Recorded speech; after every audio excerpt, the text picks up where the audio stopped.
Hello, my name is Ariel Les, and today I'm going to be sharing with you tips, tricks, just how I go about stylizing anything, to be honest, but in this case, we're going to be focusing on how to stylize horses. So let's get into it. Oh, whoops, I just clicked the wrong thing. Oh well. Okay, so here's the beginning of the video. So right here, what I am doing is I am looking at my reference very closely, paying close attention to that, and just drawing a horse. Very simple. This is how you start stylizing horses, is you go from reference and get a basic idea of how a horse would be drawn. And the reason why you do this is because you can't really stylize something unless you understand how that thing works, how that thing looks, etc. So that you could be stylizing a rock, but you need to know how a rock looks before you stylize it. It's pretty much to sum it up. If you don't know what it looks like, you cannot stylize it. Now, let's go into why do we stylize things? Why?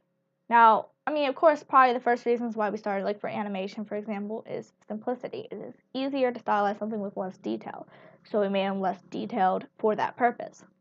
However, now we have artists who actually create art and just do art all the time towards a style. Why do they do art towards a style? Now, of course, the initial thing is because they were inspired to do that style, and that's great.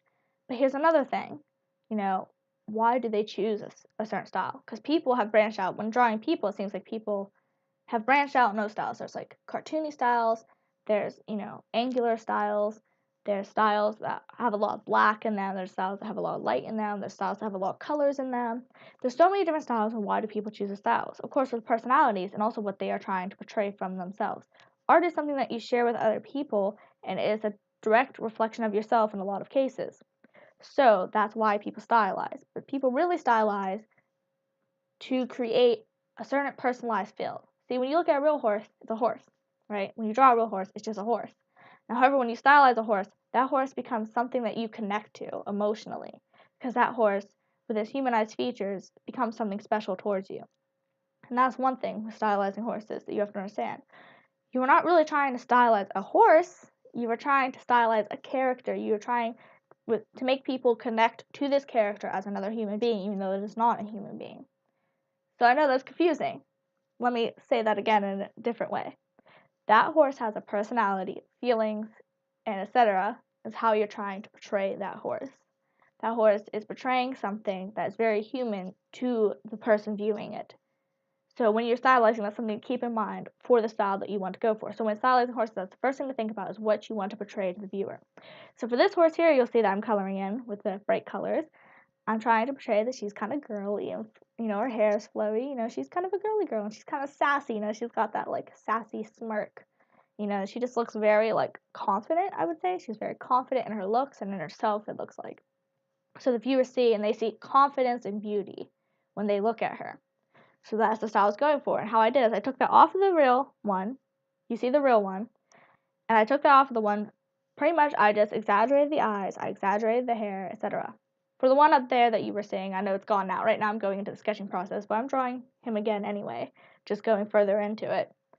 For him, I made it angular and masculine. And what I'm trying to display to the audience is that he is strong. He is strong and he's probably been through a lot. He's mysterious. That's what I'm trying to get my viewers to understand when they look at that style. Now, that horse may have a different personality, but that's what I'm trying to get across with the style alone.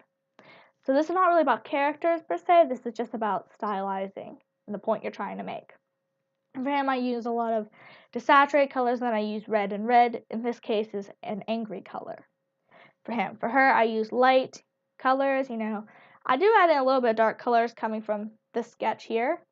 I do add some dark colors to her just to make her look a little bit older, a little bit, I guess, like she's grown more.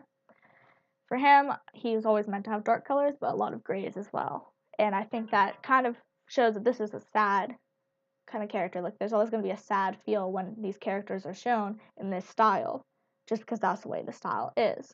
The style just really displays the world that they come from, their past, etc. It just really displays what kind of character you are creating. So it's important to remember. So another reason why I made this video is because I'm really hoping that people will stylize horses more than to only one style. Because the only style I seem to see people doing is My Little Pony. And that's great and all, but I think it's also important to branch off of something that you enjoy to make it your own. So I think it's important to take what you learn from that and maybe go and branch off into your own style. Because it's true, all you see, if you really look around, is people who draw My Little Pony or just, a realistic horse. And I think it's important that we, you know, take something that's already created, something that we can already see and translate it as artists to what we want to be. It's great to learn from something, but you shouldn't always copy it for the rest of your life and claim it as this is the style you draw in. You should develop your own style, and the reason why is because that's the mark you are going to make on the world through your art and on people when they see you draw. So that's just something I personally believe. That's not saying that you have to believe that or that you have to go towards what I am telling you to do. This is just my advice because I just think it's wise. But you are allowed your own opinion and you should do whatever you feel. So another thing is when developing a character or a style, going with it, is experimenting and experimenting with things that you enjoy. So for me, I like color, so I added more color to her hair. And for her in particular, when I'm drawing something that's light and kind of happy and confident, I like to add a little bit of dark colors to add in some contrast, but not too much, because I want her to have that happy feel, and I like a lot of colors and a lot of joy, right? So for me, colors can mean joy. So I use a lot of light colors, and then I have just those little bit of contrasting colors. Not too much though, because I don't want to take away from my previous point. So try not to go overboard. As a matter of fact, I was actually going to add more white to this character. You'll see later when I'm shading. But I decided not to because I don't know.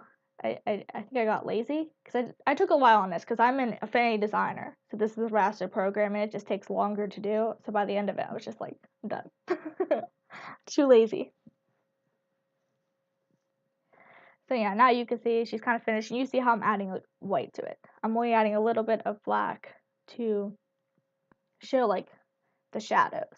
But not too much because I really want her to look very, very light, very happy, I don't know, very like to really go on that confidence and that happiness. Like she just seems like a very pure character, and white is one of those colors that you want to use for that.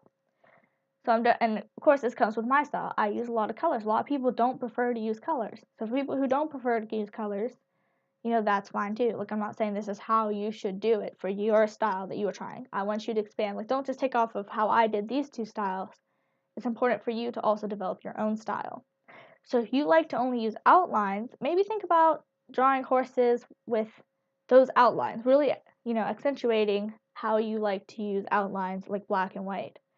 Now, if you like to use designs, maybe you should think about doing design horses, develop your own style with that. That would be cool. I have actually seen some styles with that. That's one style I do see a little bit more often. And I think that's really cool.